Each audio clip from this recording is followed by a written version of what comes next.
कुछ लोग चमत्कार को महात्माओं का प्रभाव समझते हैं। महात्मा कौन? बोले जो चमत्कारी हो। प्रहलाद जी, सुधन्वा जी भक्तों के चरित्रों को पढ़ के देखो, वहां भगवान ने चमत्कार किया। सुधन्वा जी का चरित्र याद होगा, खोलते हुए तेल के कड़ाह में कूदे थे। भगवान ने चमत्कार किया, उन्होंने कोई चमत्कार प्रकट नहीं किया। भक्त की प्रियता के परवश होकर भगवान बड़े अलौकिक चमत्कार करते हैं। भक्त का नहीं उसमें होता, भगवान का चमत्कार होता है। भक्त के जीवन में कभी कोई चमत्कार नहीं होता, संत के जीवन में कोई चमत्कार नहीं होता। पहचान है संत की, उसके चमत्कार को भगवान प्रकट करते हैं। भगवान स्वप्न में जाकर के विविध प्रकार की अलौकिकता दिखाकर दर्शन मात्र से बड़ा आनंद, बड़ा आह्लाद, हमारा ये हो गया, वो, ये सब भगवान करते हैं। उसके जीवन में कोई, श्री तुलसीदास जी से यही तो अकबर ने कहा, बुलाकर चमत्कार दिखाओ। कुछ नहीं हमारे को बोले, नहीं सुना है तुम सिद्ध महात्मा हो, चमत्कार देखो। बोले हम नहीं जानते कोई चमत्कार, हम तो राम राम जपते हैं, बस भगवान के भरोसे पड़े, हमें कोई चमत्कार पता। जेल में डाल दो, हमारा कहा नहीं मानते। जेल में डाल दिया। हनुमान जी महाराज का सुमिरन के लाखों बंदर एक से एक भयंकर जो कहीं नहीं देखे गए थे, ईंट पर ईंट बजाने लगे। अकबर के पास सूचना, पूरा महल उजाड़ देंगे सब। बोले ये क्या? बोले उसी साधु का चमत्कार है जिसको जेल में तत्काल मुक्त करो, नहीं तो विध्वंस मच जाएगा। तुलसीदास जी से कहा कि आप पहले ही चमत्कार दिखा देते। बोले हमारा है ही नहीं चमत्कार, हम तो जिनकी शरण में वो। तो यहां कहने जो बड़े बड़े भक्तों के जीवन में चमत्कार प्रकट हुआ, वो भगवान करते हैं, भक्त वो नहीं है जो चमत्कार दिखावे। भगवान ने श्रीमद् भागवत में कहा है कि अंतरायान वदंतेता युंजतो योगमुत्तमम मया संपद्यमानस्य कालक्षेपण हेतवः। जो मेरे भक्त जन है, संत जन है, वो उपासना में डूबे रहते हैं, आराधना में डूबे रहते हैं। ये सिद्धियां चमत्कार कभी वो स्वीकार नहीं करते। जो सिद्धियां और चमत्कार स्वीकार कर लेता है वो जन्म मरण को प्राप्त होता है। ध्यान दीजिए, संत चमत्कार नहीं दिखाते, बड़ा भूल है। योगी अथवा भक्त या सिद्ध संत, सिद्ध माने भगवत प्राप्त, ये कभी सिद्धियों को स्वीकार नहीं करते, कभी कोई चमत्कार नहीं दिखाते। संतों में चमत्कार भगवान का होता है, वो स्वयं कोई चमत्कार नहीं दिखाते। अगर सिद्धियां स्वीकार कर ली जाए, चमत्कार स्वीकार कर लिया जाए, तो ना मोक्ष होगा ना भगवत प्राप्ति होगी। इतना बड़ा घाटा कैसे कोई संत सह सकता है? छोटी मोटी सिद्धियों को स्वीकार करके चमत्कार दिखा दिया, भगवत प्राप्ति नहीं होगी, स्पष्ट लिखा हुआ है, उसको भगवत प्राप्ति नहीं होगी। जो चमत्कार दिखा दिया, सिद्धियां स्वीकार कर ली, वो जन्म मरण के चक्र से छूट नहीं सकता, भगवत प्राप्ति नहीं हो सकती, विषयों के चक्कर में फंस जाएगा। जो संत होकर संत वेश में सिद्धियों प्राप्त की माना और सिद्धियों का प्रदर्शन किया, वो कभी भगवत प्राप्त महात्मा नहीं हो सकता। ये बहुत बड़े महापुरुषों के वचन है। प्रयत्न किया जाता है, संत महात्मा इस बात का प्रयत्न करते हैं कि मुझे भगवत प्राप्ति हो, भगवत साक्षात्कार हो।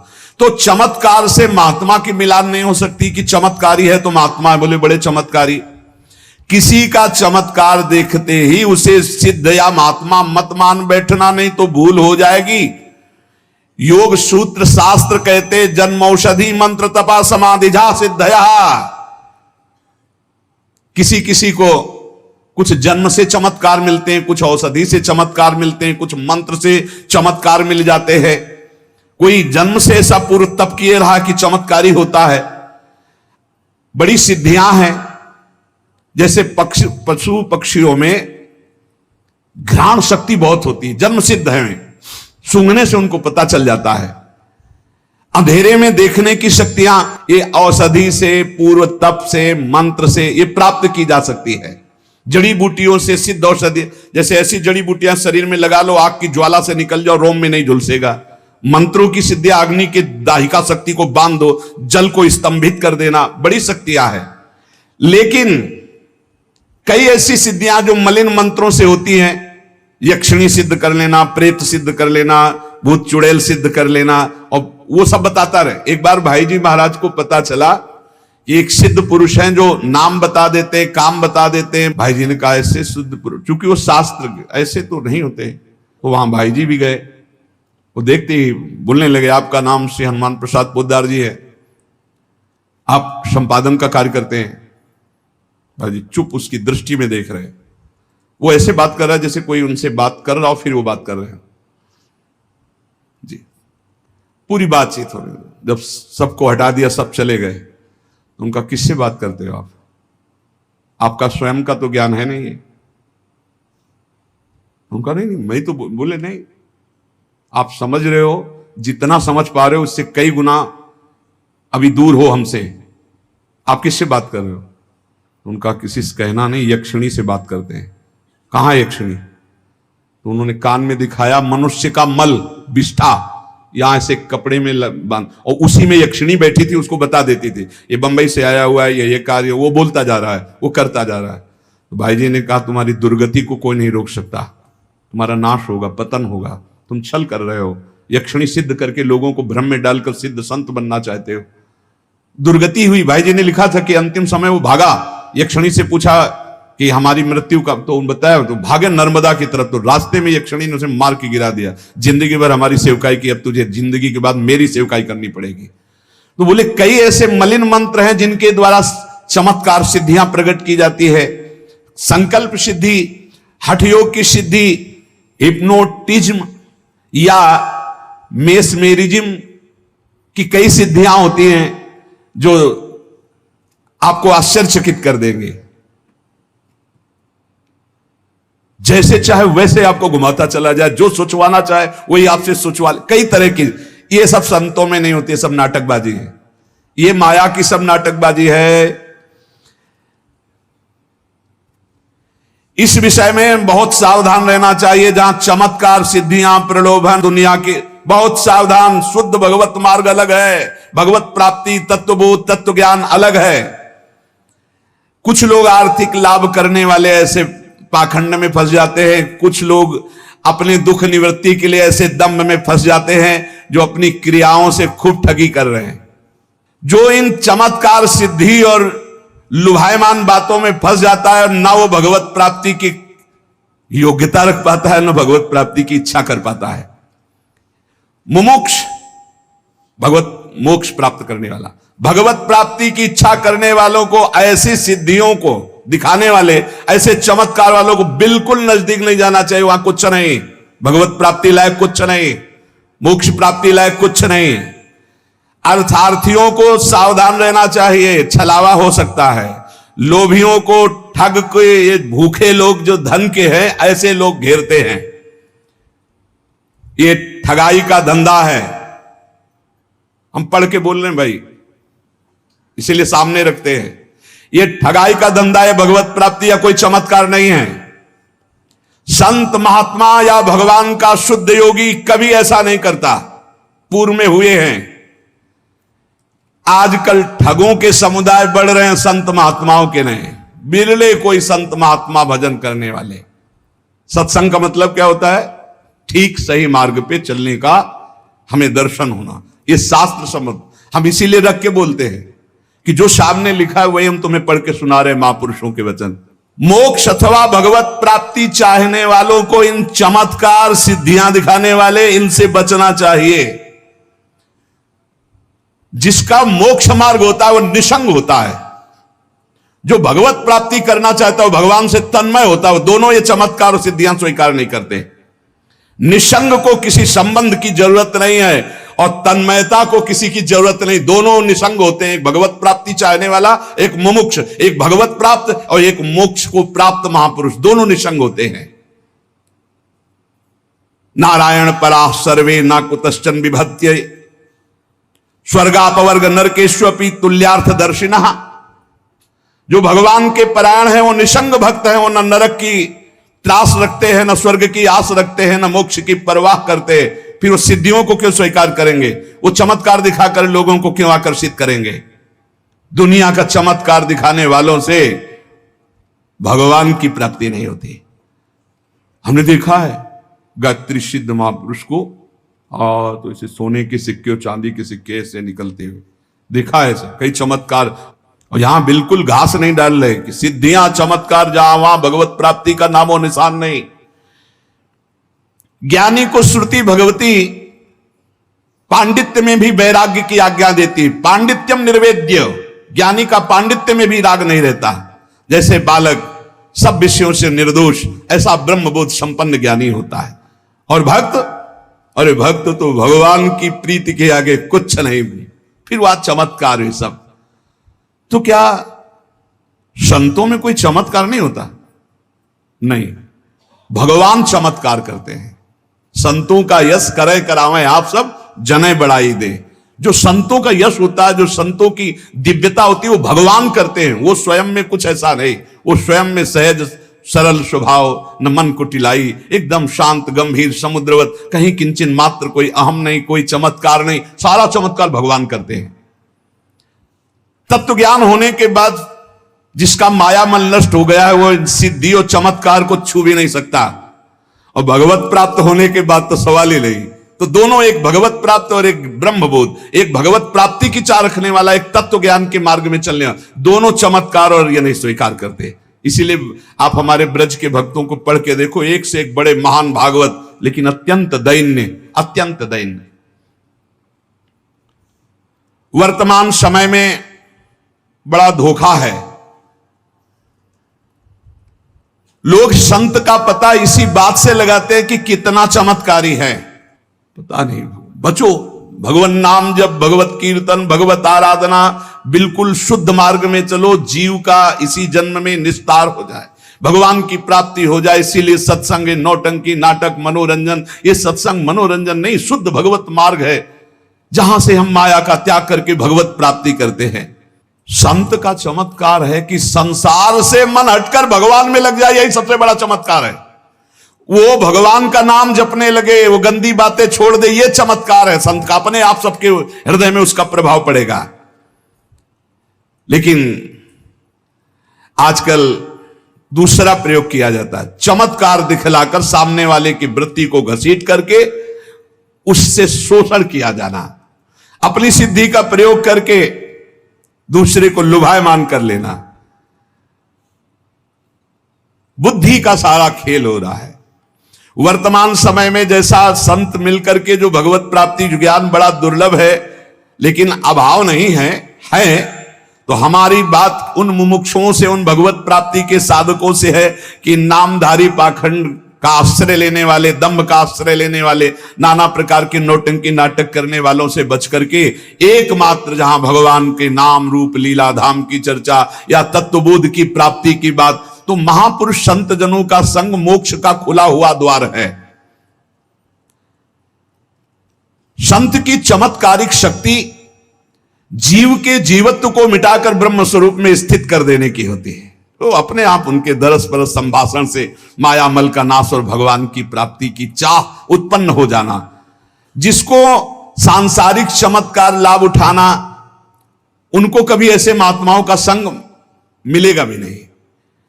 याद रखना, महात्माओं का संग मोक्ष का खुला हुआ द्वार है।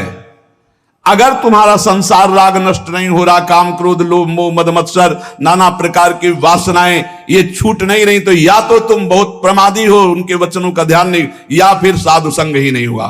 साधु संग का सीधा अर्थ है भगवान की प्राप्ति हो जाना। तमाशा दिखाना, नौटंकी नाटक करना, इन सबसे बहुत दूर रहो, बहुत बचो। कोई नहीं, अवश्यमेव भोक्तव्यम कृतम कर्म शुभाशुभम। भाई बहुत सावधान। ऐसे ऐसे लीलाएं हो रही हैं, ऐसे ऐसे नाटक हो रहे हैं जहां बिल्कुल किंचन मात्र धर्म नहीं है, शास्त्र का कहीं किंचन मात्र प्रमाण नहीं है, अप्रामाणिक अशास्त्रीय वर्ताव हो रहे हैं, अशास्त्रीय चेष्टाएं हो रही, और समझा जाता है कि ये संत संग हम कर रहे हैं। बहुत संभल करके भगवान से प्रार्थना करो, नाथ बार बार महापुरुषों ने मांगा हमें सत्संग मिले, हमें अविरल भगति विरति सत्संगा चरण सरोरु प्रीति भंगा। देखो काकभूषुंड जी सिद्ध संत है, कितना बड़ा चमत्कार। उनके पास जाते ही सारे संशय नष्ट हो गए गरुड़ जी महाराज के, और वो क्या चमत्कार कर रहे, भगवान की चर्चा सुना रहे हैं, भगवान के नाम की महिमा, भगवान के रूप की महिमा, भगवान की लीला, ये शुद्ध संतों के संग का लाभ है। नाम रूप लीला धाम, भगवान की चर्चा सुनने को मिले, भगवान के भजन में रति हो, यही बात। जब तक अन्य सब संगों को दूर कराने वाले संत संग की प्राप्ति नहीं होती, तब तक मैं अष्टांग योग से, सांख्य योग से, धर्म से, स्वाध्याय से, तपस्या से, त्याग से, इष्टापूर्त, अग्निहोत्रादि और पूर्त, कूप, ताड़ाग आदि, दक्षिणा, व्रत, यज्ञ, वेद, स्वाध्याय, तीर्थ, नियम, यम, इनसे मैं वश में नहीं होता। वश में कब होता हूं? जब मेरे भगवत प्रेमी महात्मा का संग मिलता है, उस संग से जो त्याग की वृत्ति उत्पन्न होती, उससे मैं बहुत शीघ्र वश में हो जाता हूं। जीवों के अंदर दुष्संग की वृत्तियां होती हैं, इनका नाश ही केवल सच्चे संतों के संग से होता है। संत समागम जिसको प्राप्त हो गया, मतलब भगवत प्राप्ति हो गई। सच्चा संत मिल जाए बस हो गया। सत्संगति सीधे लिखा है संस्कृति का रंता। सत्संग मिला कि अब संसार से उसके मोक्ष होने का समय आ गया। संत सेवा का लाभ अमोघ है, पर सच्चे संत, शर्त है सच्चे संत मिल जाए तो उनके संग में रहने मात्र से भगवत प्राप्ति हो जाएगी। निरारंभा हरापि वयम पुण्यशीलेषु साधुषु पुण्यमेवाप्नुयामेव पापम पापोपसेवनात्।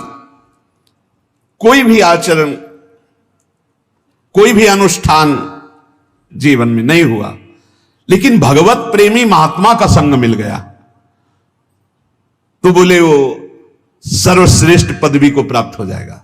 साधु समागम के प्रभाव से, केवल रहने मात्र से। महाभारत के इस श्लोक में संत के समीप रहने मात्र से वो भगवत प्राप्ति कर लेगा।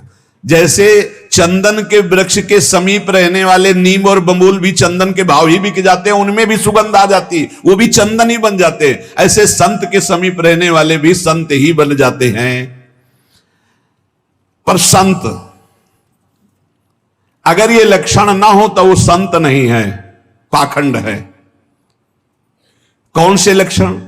बोले कृपालुरकृति दोहस्तितिक्षु सर्वदेहि नाम सत्य सारो नवद्यात्मा समः सर्वोपकारकः कामैरहत् धीर दान्तो मृदु सुचिर किंचनः अनीहोमित भुक्षान्तः स्थिरो मच्छरणो मुनिः अप्रमत्तो गभीरात्मा धृतिमान जित षड्गुणः अमानी मानदः कल्पो मैत्या कारुणिकः कविः। कृपालु, उसका स्वभाव बड़ा दयावान होता है। कृपालु स्वभाव देने वाला होता है, लेने वाला नहीं होता। ये सावधानी रखनी चाहिए। बिल्कुल नहीं, पाखंड और दंभ का बढ़ावा नहीं देना चाहिए, नौटंकी नाटक का बढ़ावा नहीं देना। इसमें नहीं, जो तुमसे सीधे अर्थ मांग रहा है वो व्यापारी है, वो भोगी है, पाखंडी है, पैसा मांगने वाली बात नहीं होगी। कृपालु, उसके हृदय में इतनी कृपा होती कि वो देना जानता है।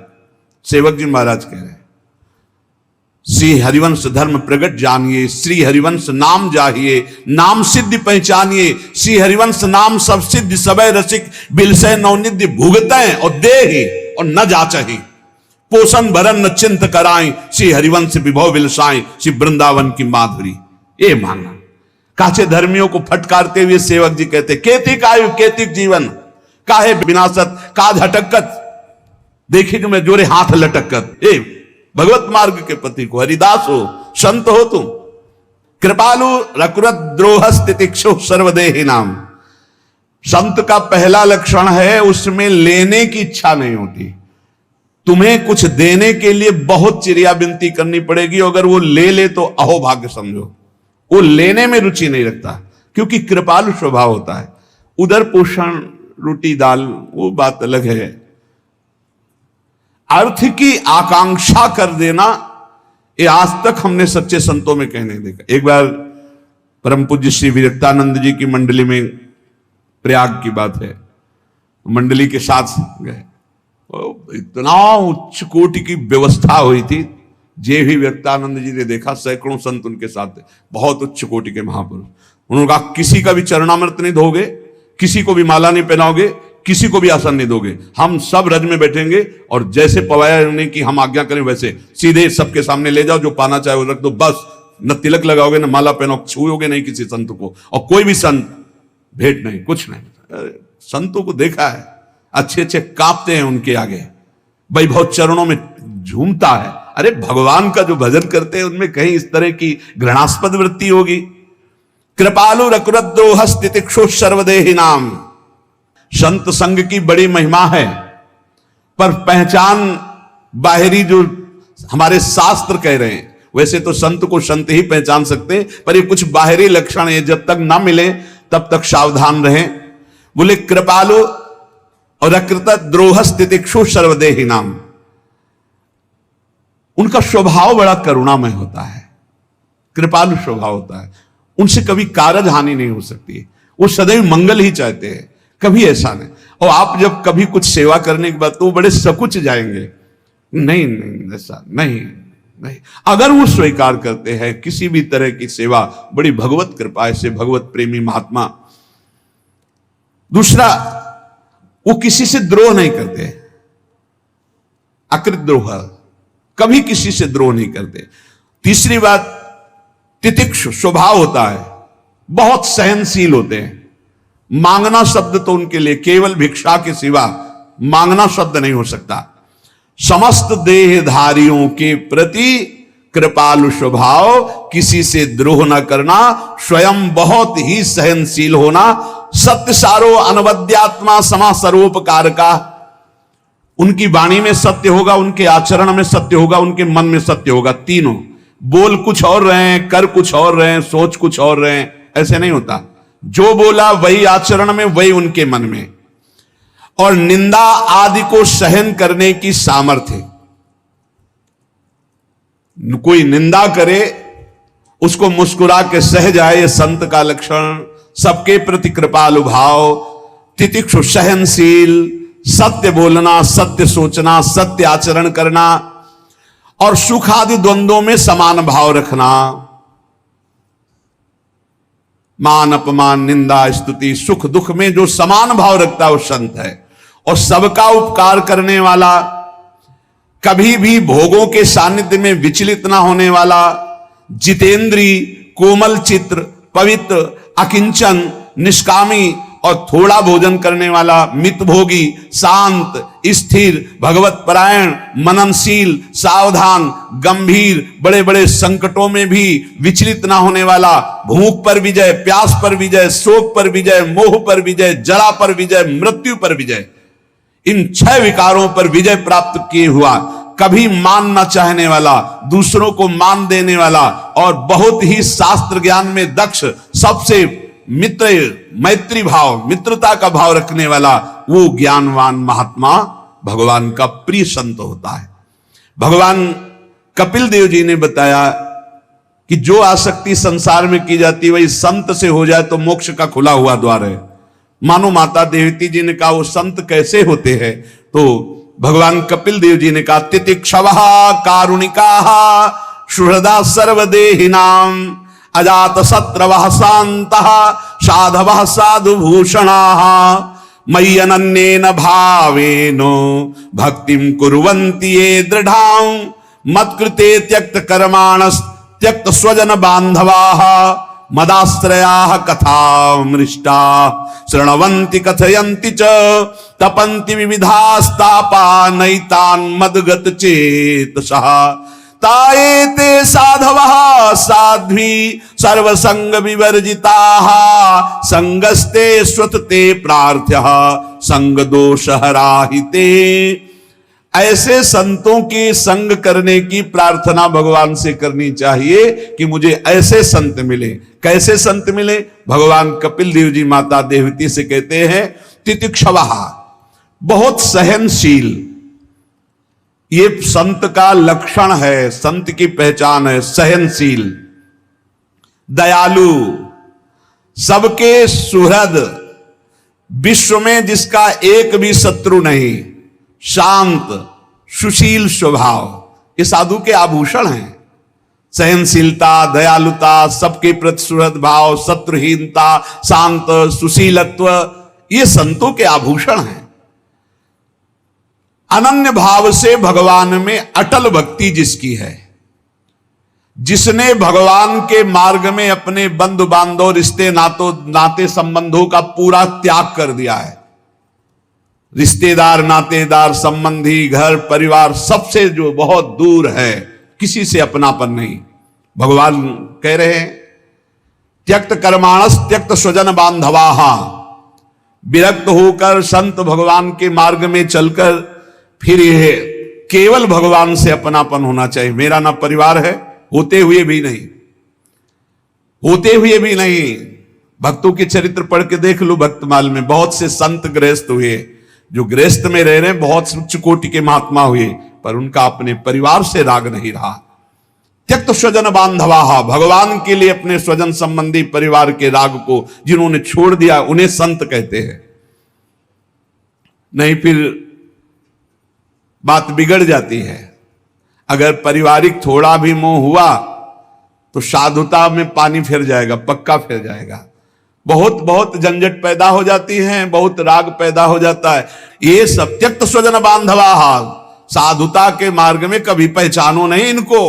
अगर इनको पहचानोगे तो प्रभु से पहचान नहीं हो पाएगी। घर गृहस्थी में रह रहे हो तो भगवत भाव से रहो, और संत भाव में विरक्त भाव से चल रहे हो तो इनको मत पहचानो। हरि गुरु के सिवा हमारा कोई नहीं, ये अंदर हृदय में बैठ जाना चाहिए। त्यक्त स्वजन बांधवा, इसलिए साधु को जीवन भर ध्यान रखना चाहिए। भगवत भजन के लिए जैसे और सब है तो ऐसे भजन करो। अपने पास जो भी वस्तु आई है वो केवल श्री जी की सेवा के निमित्त है, संत सेवा के निमित्त है। उसका अधिकार केवल श्री जी और संत सेवा के लिए। नाना प्रकार से माया अपने संबंध का प्रभाव दिखाती है, तो हमें लगता है कि अगर अधिकार पूर्वक संत सेवा और श्री जी की सेवा करने का अधिकारी ना मिले तो उस संपत्ति को यमुना जी में डुबो देना चाहिए, लेकिन परिवार वालों को नहीं देना चाहिए। नहीं, परिवार भी डूबेगा, वो महात्मा भी डूब जाएगा जो भगवत मार्ग में चला है। त्यक्त स्वजन बांधवाहा मत कृते त्यक्त कर्माणस, और त्यक्त स्वजन बांधवा, यहां बहुत कट्टर रहना चाहिए। भगवत मार्ग में चलना है तो जैसे सब साधक, ऐसे हर एक का अधिकार है, चल सकते हो, लेकिन जिंदगी भर और भले अधिकारी बन जाए, तुम कभी अधिकारी नहीं बन सकते। ये पक्का होना चाहिए। भगवत मार्ग में आओ, स्वागत है तुम्हारा, भजन करो, जैसे सब पा रहे हो वैसे पाओ, लेकिन सब में और तुम में जीवन भर अंतर रखा जाएगा कि तुम कभी हमारे एक चम्मच के यहां के अधिकारी नहीं बन सकते। दूसरा का अधिकार रहेगा, तुम्हारा नहीं हो सकता। ये जीवन भर, क्योंकि तुम्हारा शरीर संबंध है। तुम कहीं ना कहीं शरीर संबंध से अहम वो स्फुरित होगा कि हमारे मौसिया, हमारे चाचा, हमारे अमुक है, अमुक कभी नहीं होना चाहिए। जिंदगी बने दूसरे को दे दे। परिवार वालों का संबंध कि भाई विरक्त ही तो है, विरक्त है तो भजन के लिए विरक्त हो, मांगो खाओ, धामवास करो, भजन करो, लेकिन आप कभी वैभव के अधिकारी। ये त्यक्त स्वजन बांधवा, बहुत होश में भगवत मार्ग है। त्यक्त स्वजन बांधवा, कभी भी परिवार वालों का संबंध इस तरह का नहीं होना चाहिए जिससे हमारे जीवन का जो उद्देश्य है वो नष्ट हो जाए। एक बार श्री स्वामी मग्नानंद सरस्वती जी सैनपुर आश्रम में विराजमान थे। किसी ने बताया कि जब से सरकार आप घर से निकल के आए आज तक पिताजी ने दर्शन नहीं किया, आज पता पाया है तो आ रहे हैं दर्शन के लिए। ऐसे सरकार आसन से उठे और भाग पड़े जैसे कोई बच्चा भागता है। भाग गए, नहीं मिले। जब लौट के फिर पता चला कि आश्रम से चले, जब कि भाई स्वामी जी नहीं मिलना चाहते तो आप कृपा करके जाए। अब लौट के आए, बोले ऐसा क्यों किया? शिष्यों ने कहा महाराज जी जब सबका दर्शन का अधिकार है तो उनका तो दर्शन का। बोले वो संत के दर्शन करने नहीं आए थे, वो पुत्र के दर्शन करने, और पुत्र रह नहीं गया तो उनकी इस भाव का पोषण नहीं कर सकते, इसलिए भाग पड़े। संत के दर्शन करने आते तो मैं नहीं भागता, लेकिन वो संत दर्शन के लिए नहीं आए। परिवार के जनों को रहता है, पक्का रहता है।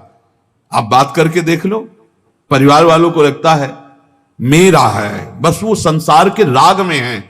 इसलिए कभी भी विरक्त को अपने परिवार वालों से राग नहीं रखना है, नहीं तो वही राग भगवान के अनुराग में बाधा पड़ जाएगा। मान लेना वो राग किस तरह से बाधा में पड़ेगा, पता नहीं कौन सा रूप रख ले, कौन सी आसक्ति रख ले, कौन सा घटना रख ले कि तुम्हें हरि गुरु से विमुख कर देगा। इसलिए त्यक्त स्वजन बांधवा, स्वयं कपिल देव भगवान कह रहे हैं, मुझ में अनन्य अटल भक्ति, मेरे लिए सारे कर्मों का समर्पण और मेरे लिए अपने रिश्ते नाते बंधु बांधवों का त्याग।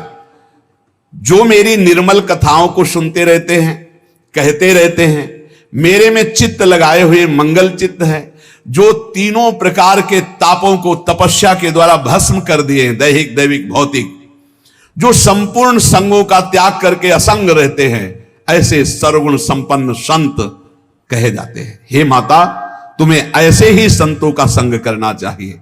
संतों का संग भगवत प्राप्ति निश्चित निश्चित, पर संत संग मिलना बड़ा कठिन है। कर्म कांडी, तपस्वी, योगी, साधना परायण, वेद वाक्य वेदांत का प्रवचन, ये सब हो सकता है, लेकिन भगवान में तन्मयता, परम श्रद्धा, परम निष्ठा और जो संतों के लक्षण वर्णन, ऐसे संत मिलना बहुत कठिन है। हम ये नहीं कहते कि जो साधक हैं, जो कर्मकांडी हैं, जो योगी हैं, जो वेदांत का वर्णन कर रहे हैं, वो संत नहीं हो सकते, पर वो जब तक ये लक्षण नहीं आते पूर्ण रूप से, तब तक गिरने के बहुत चांस होते हैं, दम भाने की बहुत गुंजाइश होती है। हमें ये लगता है कि भगवान से प्रार्थना करनी चाहिए कि भगवान मेरे जीवन में किसी आदर्श महान संत का प्रवेश हो जाए। आप कृपा करो, मैं तो नहीं जानता कौन संत है, पर आप तो जानते हैं ना संत को, तो आप कृपा करके मुझे संत संग प्रदान कीजिए।